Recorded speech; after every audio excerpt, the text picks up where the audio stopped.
In 2021, I lost my father, and that is the first time I encountered death.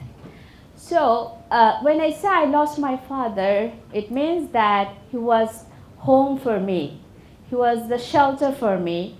And after a few years of his several illnesses, when COVID affected him, he was hospitalized. He was a home and part of my mother's life for more than 35 to 40 years in his life. And then when he was hospitalized during the time of COVID, we hope that he would be coming back to the world and rest in his bed at his home, and will be waiting for us to talk and to share, and also talk and also having fun and laughter together. But then again, the world has disappointed me in many ways.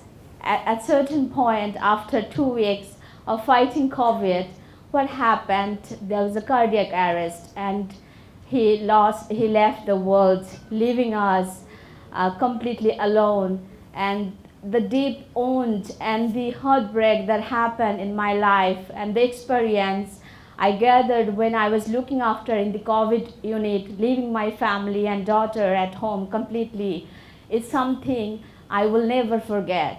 So when I say I experienced death, I mean that I believe that death exists, but I never knew actually death is near. Death is very near. And it will always be near to you unless you experience death. I started thinking about all the negative things that happened in my life, specifically when I was in COVID unit. At one point, my father pressed my hand and asked, not us, looked at me. He wanted to see my daughter.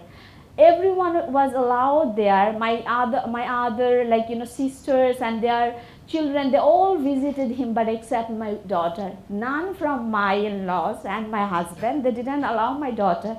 I'm sorry, I'm getting emotional. Allowed her to visit the hospital. Sorry, I'm going to take a moment. So I haven't forgiven them at all. That why didn't they allow my daughter to visit my father? So it is still in my heart, and I'm not able to forget and forgive.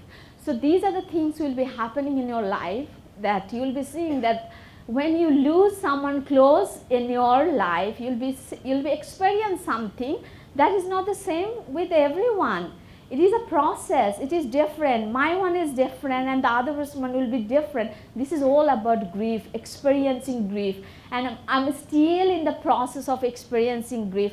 I'm not able to talk this with anyone because I acted like I'm the strongest one, and I never usually do not let shed tears from my eyes. But when my father died, I completely changed. Change means that I do not have the sunglasses anymore on my eyes. My world has been changed completely. Now I cry randomly and I see things completely differently, and whatever I do, I try to create a purpose. So if you lose anyone in your life, either a close one, or if you think that that you are in the process of grieving, you have developed some sort of guilt, or you are experiencing something that actually is not as other people have experienced, there is nothing to be ashamed of, nothing to be afraid of, because it is your own personal life and process of grieving. So accept it, adore it, learn it, and share it. Thank you very much.